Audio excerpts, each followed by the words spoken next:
Mr. President. The senator from Iowa. Today, my colleagues on the other side of the aisle voted to block consideration of the Justice Bill. This happens to be the first major piece of police reform legislation in years. To be clear, this vote wasn't a vote to pass the bill in the Senate. It wasn't even a vote to limit debate on police reform. It was a vote to whether we could simply begin debate on police reform. We're standing now on the floor of what's called the world's greatest deliberative body, the United States Senate. And yet my colleagues on the other side wouldn't even entertain a debate on an issue that has stirred our nation and shaken it to its core. We know why we're here. There was a murder of a citizen in Minneapolis, George Ford. There's been peaceful demonstrations all over the country since then. And Congress is trying to respond, should have responded years ago, but this has brought it to a head that we need police reform.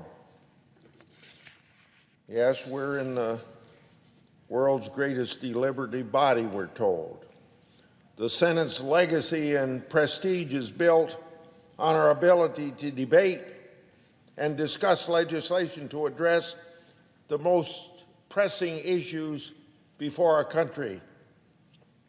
My colleagues on the other side have robbed the American people of the opportunity to pass meaningful police reform. Now, on the other side, they argue that the Justice Act doesn't go far enough and that their version of police reform is the only bill worth considering. You know, all the brains in the United States Senate are on the other side of the aisle, more or less what they're saying. I want to remind them that we live in a country with diverse ideas and varying opinions. Debating those differences is the only way to make meaningful reforms. Now, Democrats complained that their views weren't represented in this bill.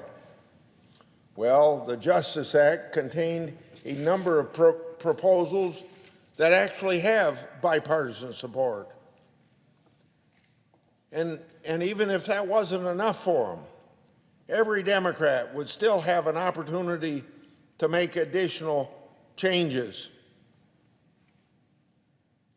Now, on our side, Senator Tim Scott of South Carolina led this effort for all of us.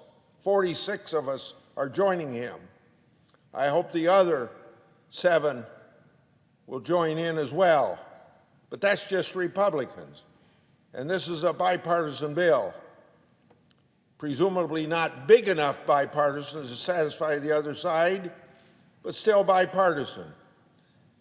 And they wouldn't let us move ahead. But Senator Scott made clear when the bill was introduced, that's Monday, no, it was last week, was interested and willing to discuss changes. Leader McConnell pledged an open amendment process. Even Speaker Pelosi noted that she welcomes the opportunity to conference the Democrat House police reform bill with Senator Scott's Justice Act. But instead of letting our time-honored legislative process work, my colleagues sent a letter calling the Justice Act unsalvageable. Let's remember, these are the same senators who insisted that the Senate consider a police reform bill before the July recess, which starts next week. But now that they're getting what they asked for, They say they don't want it anymore. At least that's what their vote tells me today. So my question is, what are they afraid of? Are they afraid of losing control of the process if it goes to a vote? Well, then they're afraid of democracy. They're afraid of the American people who elected each senator in this body and trusted each senator to represent them by voting on legislation. Are they afraid that their ideas won't be adopted? The Justice Act has many similarities to the Justice and Policing Act. We want to find a way forward on a bipartisan basis.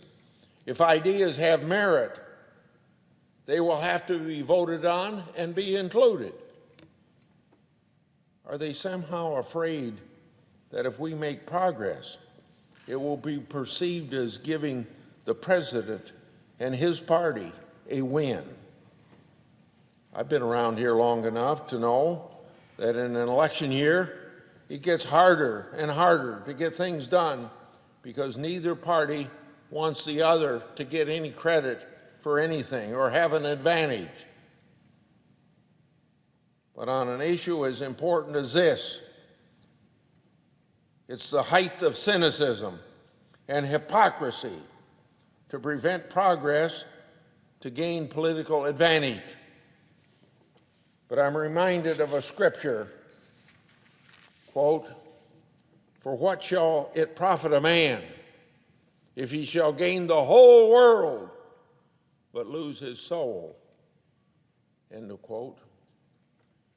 The American people expect better.